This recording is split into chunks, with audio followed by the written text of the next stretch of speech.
Hello and welcome to the 2020 NPAL mentoring program. My name is David Cook and I'm a senior project coordinator at FirstPick.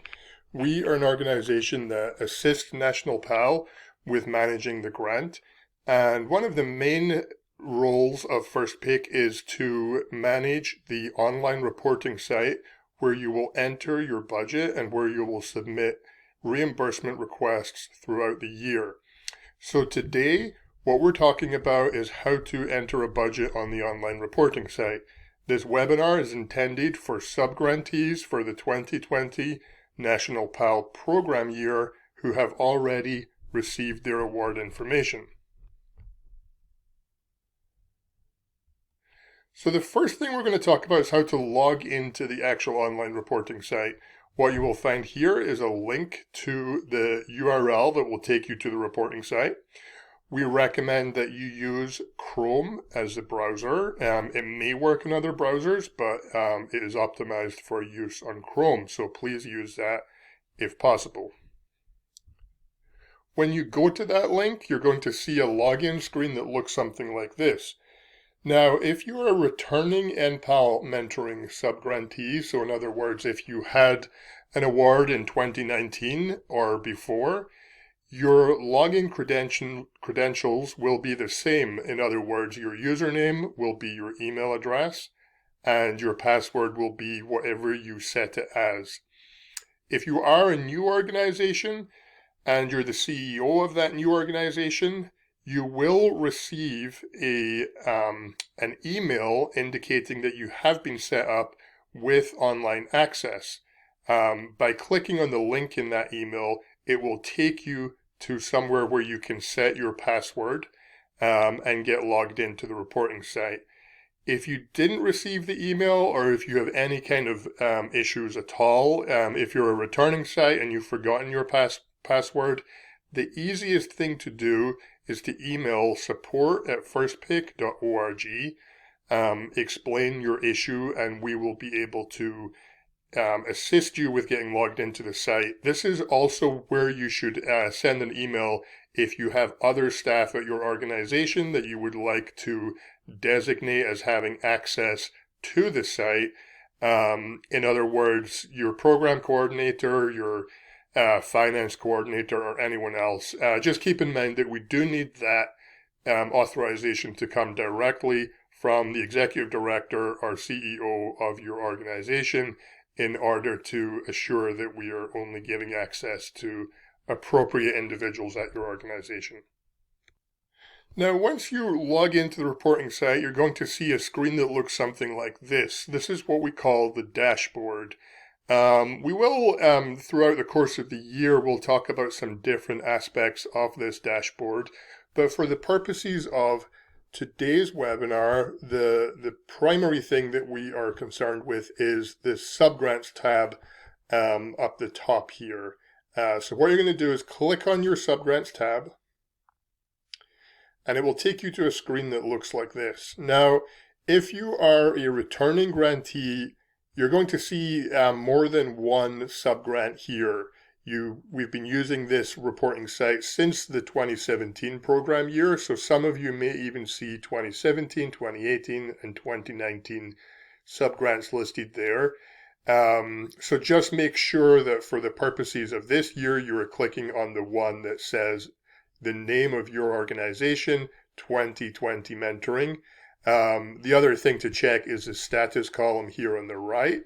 It will be an incomplete status as opposed to the approved status of your prior year's grants. And of course, if you're a new grantee, you will only see the one 2020 year there.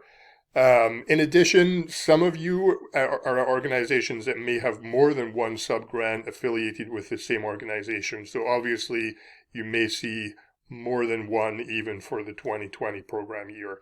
But just keep that in mind as you are looking at your subgrants. When you're ready to start working on your grant, you're going to click on the actual name. This is a hyperlink that's going to take you to a page that looks like this.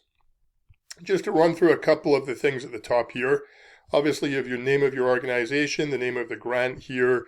your total awarded amount. In this case, this is just an example grant. I'm going to say 25,200. Here is the date range of the grant. This is actually the full date range that National PAL have indicated that is the very earliest starting date and the very latest ending date. Some of you may be getting started after January 1st, 2020. That's fine. And we'll talk about that in a minute when we go to enter the personnel. But that's just the full date range of the grant. Over here we have the children served. This is the way to figure out if you're ever unsure about how many children you are required to serve through the grant. Well, first of all, it's going to be listed on your LOA. And the other thing to keep in mind is it's $900 per youth served. So if you take your total award amount and divide by 900, that should match that children served amount. And these other fields are not really relevant until we have started entering information on the grant. So I'm going to do that right now. So what you do next is you scroll to the bottom here. You might have to scroll down depending on the size of your browser window, and you click Update Budget. The first screen it's going to take you to is where you enter your personnel items. So when you're ready to, in other words, your employees are going to be working on the grant. When you're ready to enter your first employee, you're going to click on this Add button right here. And so what we need you to do now is type in the name of the individual who will be working on this grant, their title, so it's going to be something like Program Coordinator. This next box is where you indicate whether this is an hourly employee or a salaried employee. So in other words, if it is an hourly employee, you check it. If it is not an hourly employee, if it's a salaried employee, you do not check it. Here is where you enter their actual rate, their hourly rate. And this total hours per week box, so this is the total hours per week that this individual works for your organization. Now, many of you have different situations when it comes to the employees that are working on the grant. Some of the larger organizations have police officers or other individuals who are, given a certain percentage of their time that can be charged to the grant. Others are, would otherwise be volunteers, and you're maybe only paying them as part-time employees. So if they are a full-time employee, we would expect to see 40 hours a week in here. And let's say, they only work 15 of those hours per week on the actual NPAL mentoring grant. It would be okay if this employee only worked on the grant. It would also be okay if you entered 15 in the total hours per week box. But this total hours per week box does come into play when we look at the way that fringe benefits are calculated down below. So just keep that in mind. So like I was saying, the actual grant started January 1st. In other words, National PAL is going to allow organizations to charge expenses going back to January 1st of 2020. If you did get started on the grant a little bit later than that, which may be the case for some of your organizations, you are free to change this to whichever date that the employee actually started on the grant. For the purposes of this example, I'm just going to say that this employee started March 1st of 2020, and they're going to work through to March 1st of 2021. FICA. So moving on down to fringe benefits. FICA, in other words, Social Security and Medicare. This is something that occasionally confuses folks a little bit when they're setting up their budgets. It's actually fairly straightforward, and I'm just going to quickly walk through how to calculate FICA for either a hourly or salaried employee. When we send out the materials, we're also going to send a FICA calculator that's going to help you do this. But just as a quick example, I'm going to pull up my calculator here. And what I'm going to say is, so for this employee that I have in here, I've said that they work 40 total hours a week. Their hourly rate is, $14.50. So in other words, if we're to convert their hourly rate to an annualized salary, we would do the rate times 40 times 52 weeks in a year would give us this annual salary. And FICA is always 7.65% of annual salary. So we're going to multiply that by 0.0765. And this gives me this number, 2307.24. So that's how you should calculate it. Now keep in mind with this number and with all of the numbers that we're putting in here, they're not set in stone. So in other words, you do not have to claim exactly this amount for this employee during the year. Budgets, we understand, are an estimate. This employee is not necessarily going to work exactly 15 hours every week. There may be weeks where they work more, weeks where they work less. So don't get too worried if these numbers are not exact by the time we get to the end of the year. Now these other boxes, medical, dental, short-term, long-term, life, and other, it's less common that anybody claims anything here, but just so you know how this works, this would be the employer portion, so the what it costs you to provide these benefits to your employees. So for example, and their annualized amount. So let's say it costs your organization $200 per month. That's how much the employer pays to provide medical for this employee. I would take $200 a month times 12 would give me $2,400 a year. And let's say it costs, $50 a month for dental. That would be $600 here. And so on for short-term disability, long-term disability, life. If you have other, we included other just to kind of include everything else. So let's say, I don't know, it's a 401k or a 403b contribution here, and that costs you $500 a year. You can put that in there. If you are going to do that, what we ask is you include a note that says other equals 403b contribution, just so we know why you're including that in there. Now, I've entered all of these numbers, but you will notice that nothing has actually changed in my budgeted amount. That's because what I need to do now is I need to hit the Update Amounts button. Every time you hit Update Amounts on any page in the budget, it's going to recalculate everything that you have entered. So I'm going to hit that there. And just to talk a little bit about what it's done here. So I've told the system that this employee earns this amount. They work this total hours a week, this many hours on the grant. This is the percentage of their time that they work on the grant. So in other words, 15 out of 40 hours a week. And what the system's done is based on the actual number of days between the start date and end date and all of this information we've given it, it has calculated that you're going to be paying this employee $11,372.14 from the grant.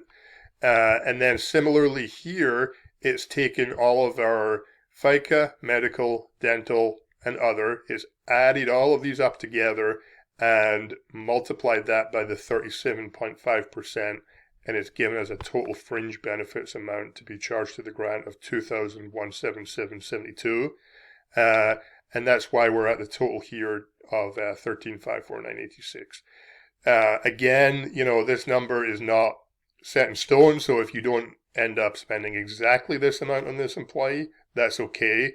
We can make adjustments throughout the year if we have to, and also we have a little bit of leeway if there's some variance between individual line items on the budget.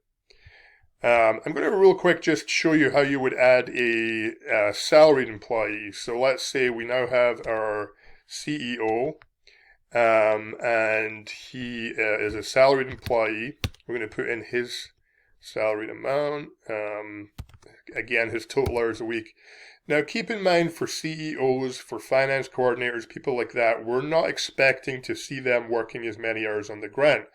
In fact, there is a limit on the number of, the percentage of time for purely administrative staff. So in other words, for a CEO who has an oversight role, that individual can only charge up to 10% of their time to the grant. The same would be true of a finance coordinator who only prepares your monthly reimbursement request, budget, etc.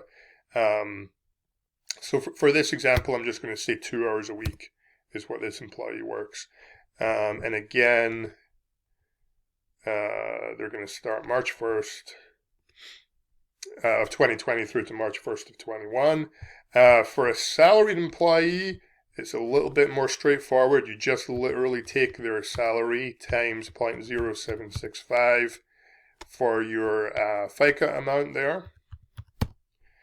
And again, whatever for the other benefits there.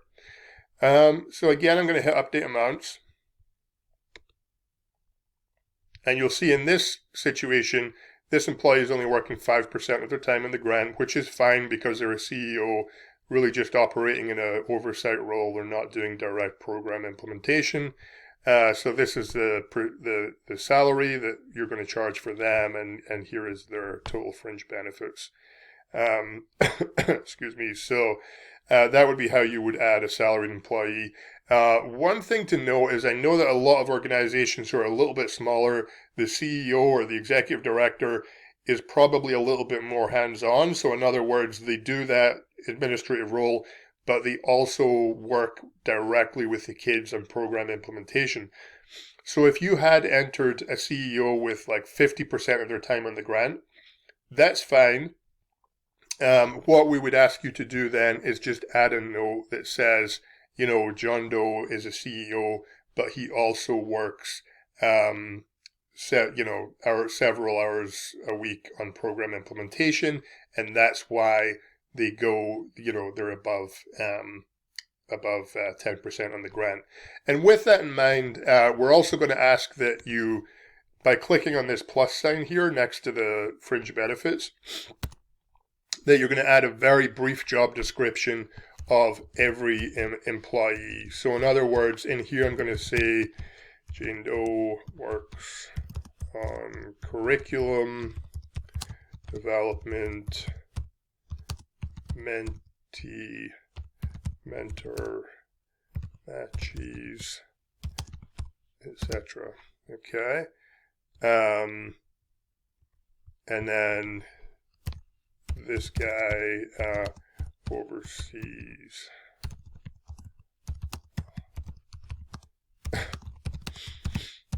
okay, so we are going to ask that you put in a very brief description for every employee, just so we have an idea of what that employee will be doing on the grant.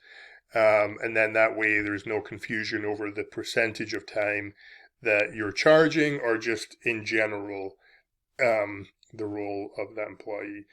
A very important thing to note at this stage is if anybody is a mentor, they cannot be getting paid. So in other words, the NPAL mentoring program is designed at its very core to use volunteer mentors. So if the only thing that somebody does for your organization is act as a mentor, then they have to be a volunteer. You cannot pay them for that. If obviously, their staff would be people who work on program implementation, people who work to recruit mentees and mentors, people who do paperwork and other administration for the grant. Those are the individuals you can pay, but not volunteers.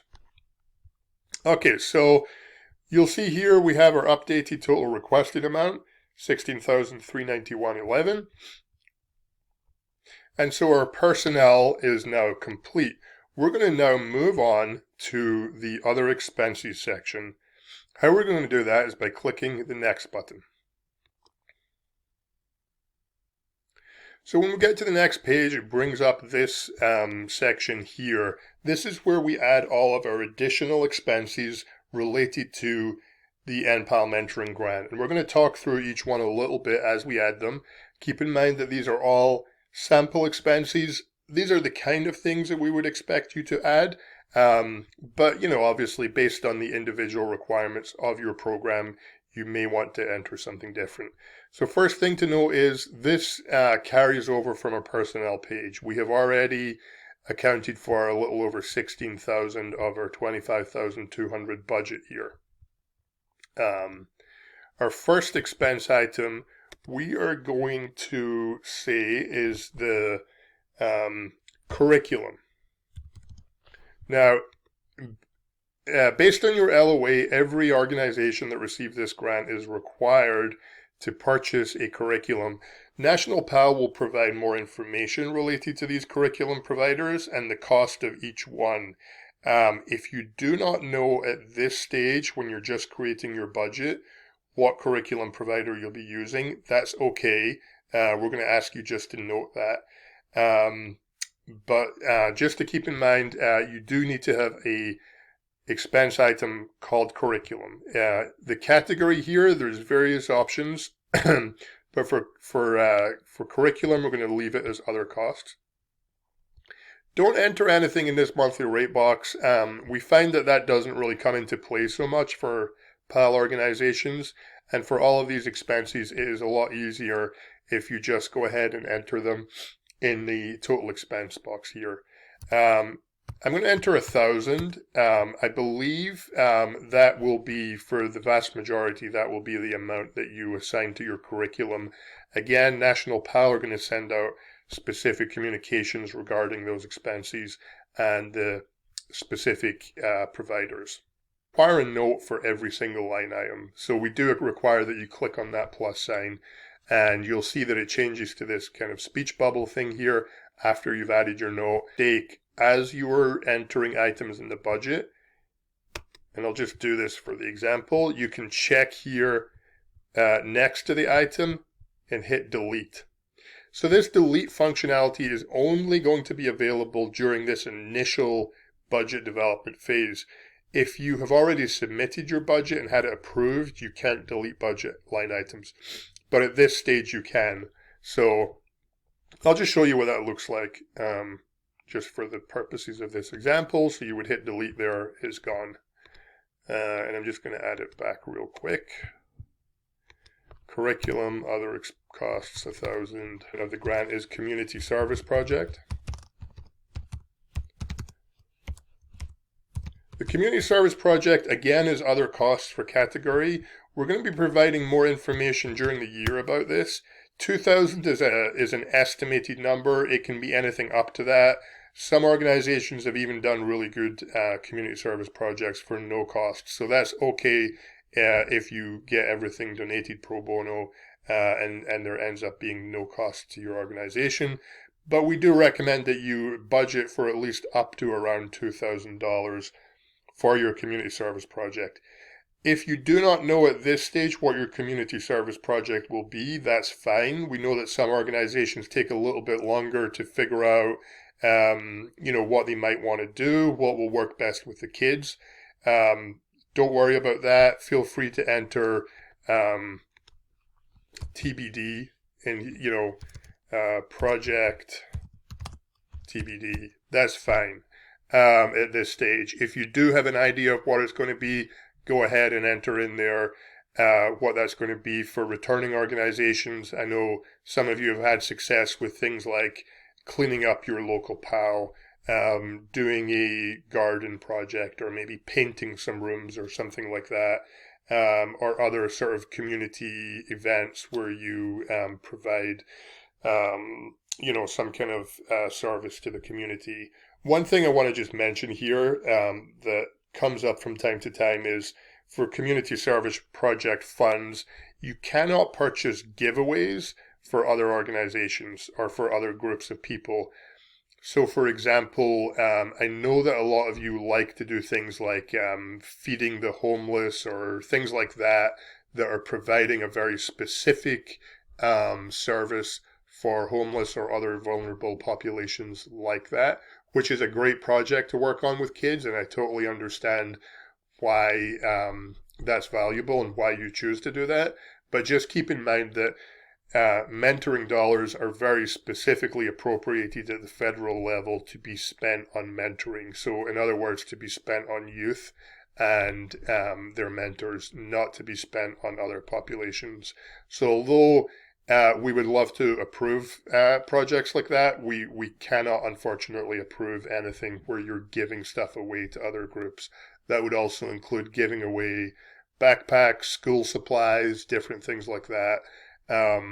If that's your project, what I would recommend is that you find a way to get those supplies donated, and or use other funds to pay for the supplies, and maybe use NPAL mentoring funds just to pay for other costs associated with setting up the event, or for providing lunch on the day for the kids, or transportation for the kids, or something like that.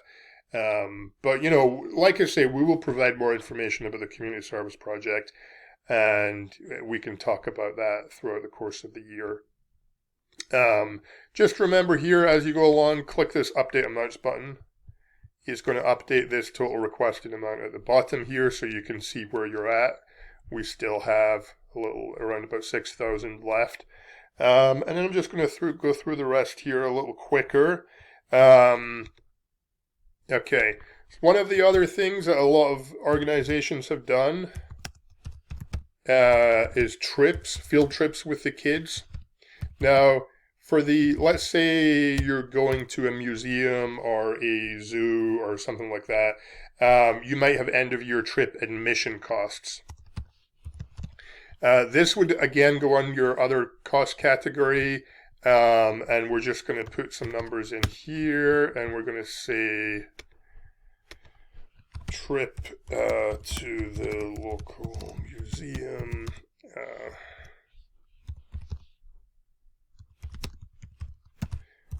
Now, for the most part, we're looking for field trips to be educational in nature. So, in other words, science centers, zoos, museums, maybe college campus visits, things like that are providing an educational component for the youth. If it is something like a basketball game or a trip to an amusement park, those are not necessarily the preferred field trips. However, if it's a one-time trip at the end of the year as a reward for good attendance in the program, it may be allowable. But maybe run those by National PAL first, just to get an idea of whether they will allow that trip, and certainly try and keep trips to an educational purpose. The other thing about field trips is they cannot be overnight trips. It is not allowable to charge any expenses related to overnight accommodation for any trip other than the NPAL Youth Summit, which we're going to get to in a second. But any other trips that you may take out of town that would require an overnight stay, unfortunately, those cannot be charged to the grant. So again, just put as many notes there as you have. Okay, I'm going to move on to t-shirts. Again, these are all just sample items here, but we found that t-shirts are something that a lot of organizations find beneficial. We're going to add this under the supplies category. So when you're buying physical things like t-shirts, it becomes supplies. Let's just put a number in there. And the important thing to note about t-shirts is they should be very basic t-shirts that are designed just to help you identify the kids when you're out and about on field trips. We're not talking about sports jerseys here, or polos or anything like that. These are basic cotton t-shirts. The cost of the t-shirts with possibly screen printing costs to have the name of your PAL organization or your mentoring program on the front. So what we're going to ask is that you say, for safety and identification purposes on field trips. The other thing to keep in mind here is it should be just exactly the amount of t-shirts required for your program. So in other words, just the amount of youth that you are serving plus mentees. In this example, we have 28 youth. At a 7-to-1 ratio, you would need 4 mentees, so that would be 32. You can buy a few extras, so let's just say, in this example, 36 t-shirts. But you couldn't buy, let's say, 100 or 150 because that's, obviously too many. It has to just be the amount that you need for your program. The other thing to keep in mind, and this is going to go out in some other documentation that you receive, the maximum cost per t-shirt, that includes the purchase of the t-shirt plus any printing charges, is $15 per t-shirt. That should be more than enough for a fairly basic cotton t-shirt with printing.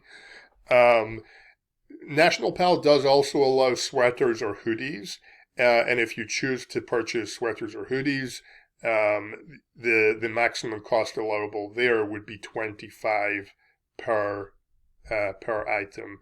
Again, to include a very basic kind of a hoodie with with printing charges. So we're going to save that. Again, I'm going to hit my update amounts button here as I go along to check that I'm not going too high. I still have a little bit left here. Some additional supplies that you can purchase, office/program supplies. Again, we're going to put this in the supplies category. We're going to say 500 here. Items such as paper, printer, cartridges, etc. So for this general office program supplies line item, what we're talking about here is, basic things: folders, pens, pencils, paper, printer cartridges, basic office supplies that you use to administer the grant. If you do, all of these items should be less than $50 individually. If you do have items that are going to be more than $50, these may be approvable on a case-by-case basis. For example, maybe you want to purchase a digital camera to take pictures of the kids during the program, or a printer to help print curriculum materials. Include that as its own line item and put justification in the notes for why you need to purchase that item. However, keep in mind that larger equipment purchases, so this includes laptop computers, large, printers or copiers, things like that are not allowable purchases with NPAL mentoring dollars. It's hard for us to determine that a laptop computer or a large printer would be used solely for the NPAL mentoring program. So that's why we really are discouraging that. So large equipment purchases are not allowable. Some other things that may be allowable would be sports supplies, and that would come under the general program supplies line item. So that might be things like basketballs, baseballs, mouth guards for boxing, boxing gloves, hand wraps. Fairly small items like that are used for sports programs. Obviously, a lot of PAL organizations use, sports as a fairly integral part of their program. So you are allowed to purchase that. Again, however, it's only supplies for your NPAL mentoring kids. So in other words, if you have 28 kids in your program, maybe it's appropriate to buy, 8 or 10 basketballs, but it wouldn't be appropriate to purchase 100 basketballs because clearly that's more basketballs than are needed for that many kids. And, the same for mouth guards, hand wraps, etc. if you have a boxing program. And also, when we're talking supplies, we're talking things like baseballs, hand wraps. We're not talking boxing rings, basketball hoops, bigger, affixed items like that. Obviously, that's equipment. And again, those are, durable beyond the life of the grant, and we can't really determine that you're only using that for NPAL mentoring youth.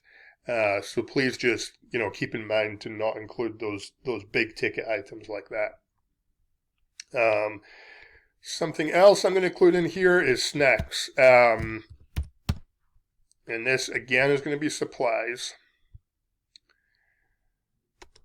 I'm going to say this for that. Now, snacks are very popular for a lot of organizations to budget to purchase snacks. What you can do is you can provide snacks for mentoring meetings, such as chips, cookies, etc. Try and make that a little bit healthier if you can. That's just some examples that I put in here. But the thing to remember about snacks for mentoring meetings is it should be items that are truly snacks. So such chips, pretzels, trail mix, things like that, maybe water or sodas or milk. But, if you have the kids at the facility after school, maybe in the evening, if it's over a meal time, you are going to, it is going to help you to provide snacks to the kids to keep them focused and alert.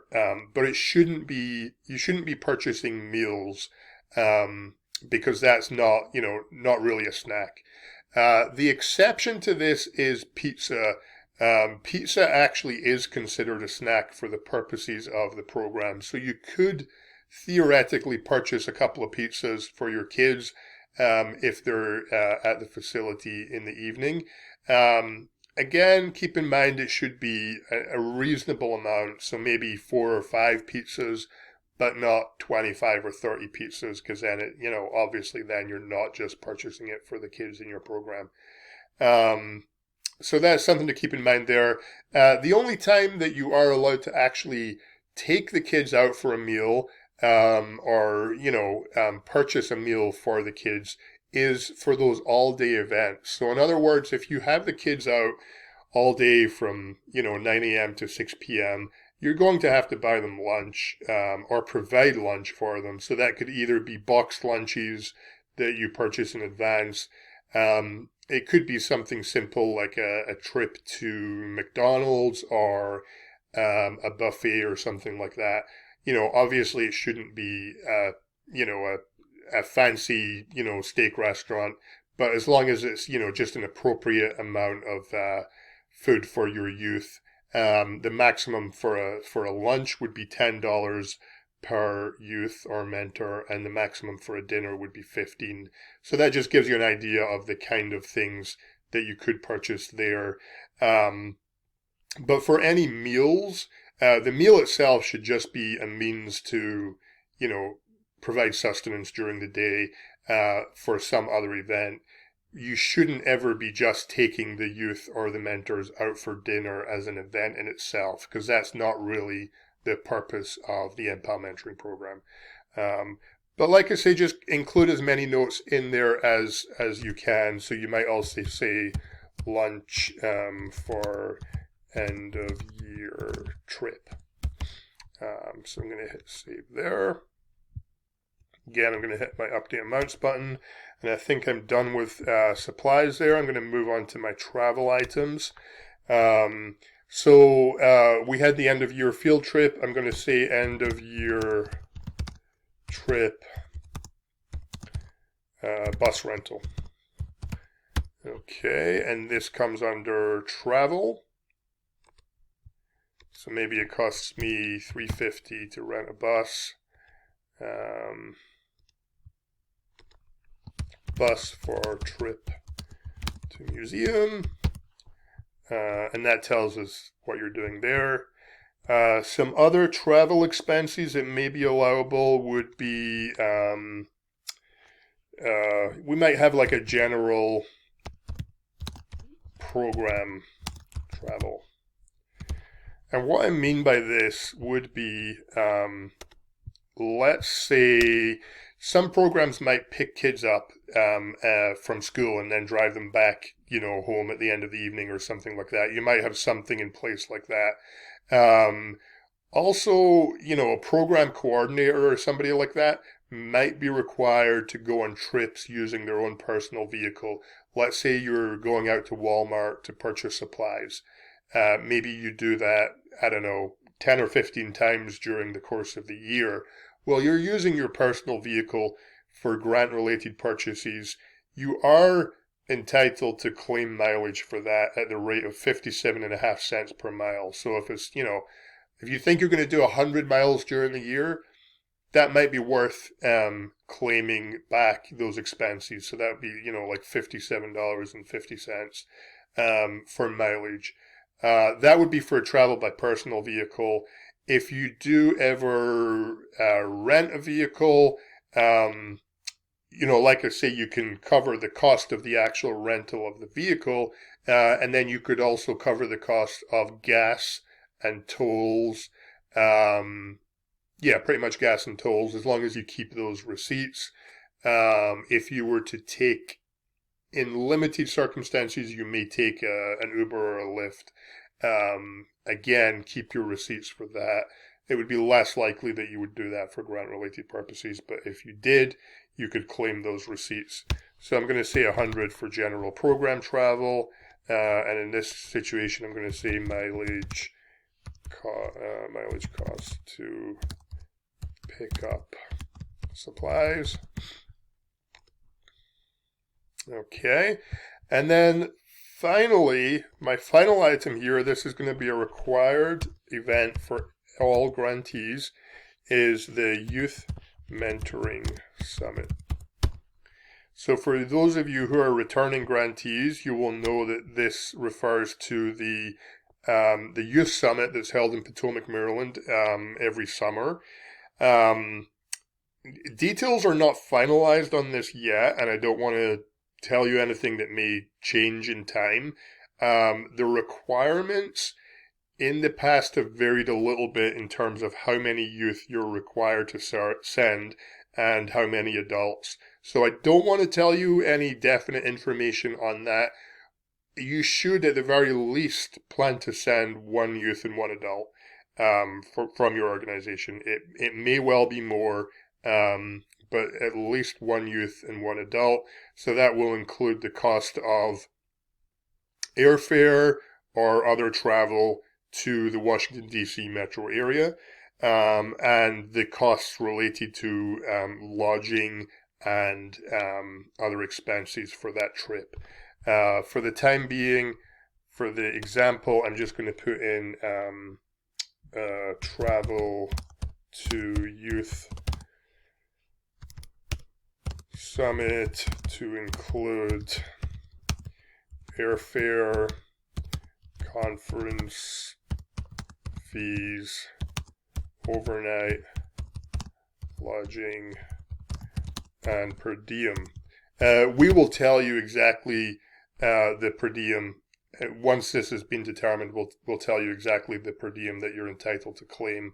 Per diem, for those of you who don't know, is a government rate that if you're traveling on any kind of federal award, you're entitled to claim a per diem rate for your expenses. That's for your, for your travel, for purchasing food, lunch and dinner and breakfast as you're traveling on a federal grant. But we'll give you lots more information about that in the months to come, including how many individuals you're required to send. But just keep in mind that is going to be a trip. Obviously, if you're local to the DC area, it might not, be quite as expensive to budget for the travel. Sorry, as if you're coming from, the West Coast or somewhere else in the country. So that concludes the budget here. I'm just going to hit my update amounts button here. And we're going to figure out what I have left. So I have 25 minus 22691 2508.89. Okay. So for this final item here, I'm going to say 2508.89. And I'm going to hit update amounts. So the reason I did that was I wanted to get it exact to the penny. So my award was for 25,200, and I now have my total requested amount down here is exactly 25,200. You cannot go over that. It won't allow you to submit for over that. You theoretically could be under, but there is no reason to go under. You should be budgeting up to the full amount and making sure your organization is ready to get reimbursed for that full amount. So I'm just going to update amounts one more time here. Now, you can go back to the previous page. If you want to look at go back to personnel, maybe you discovered that you wanted to change something here. You're free to do that. The other thing to note is anytime you hit previous or next, it will save everything on that page.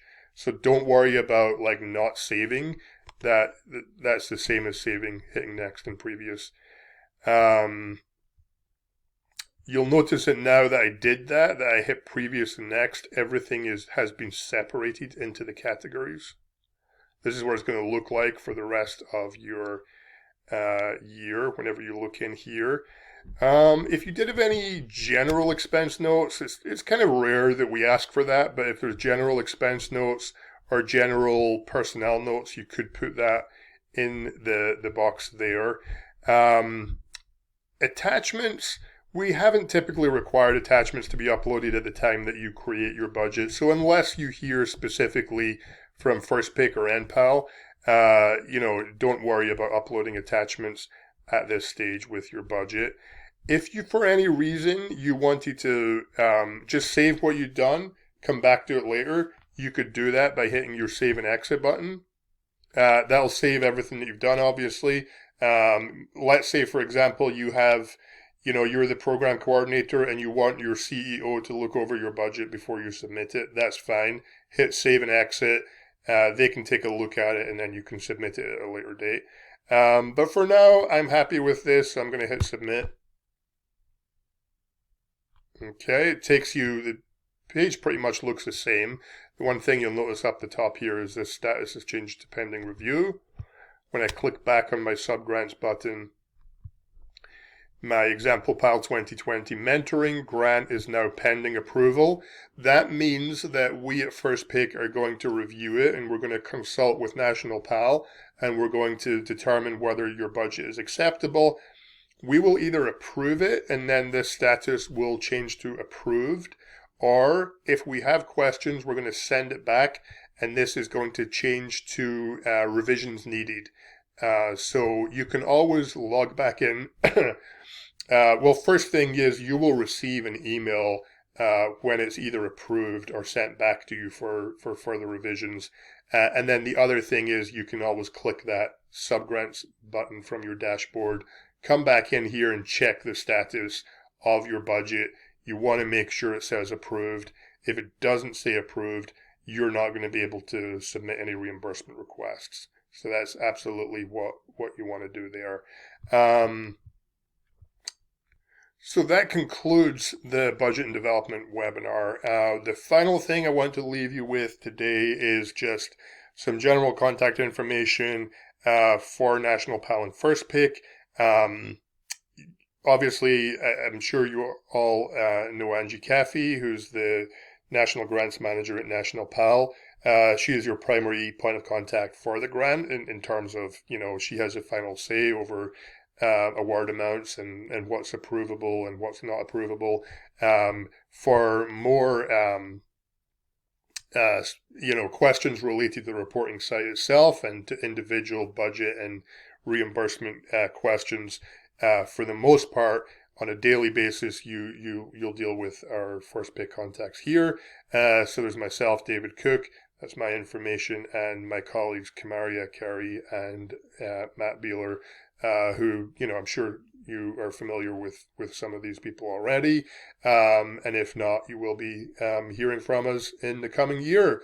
So that concludes the webinar for today. I look forward to working with all of you on the NPAL mentoring grant in 2020.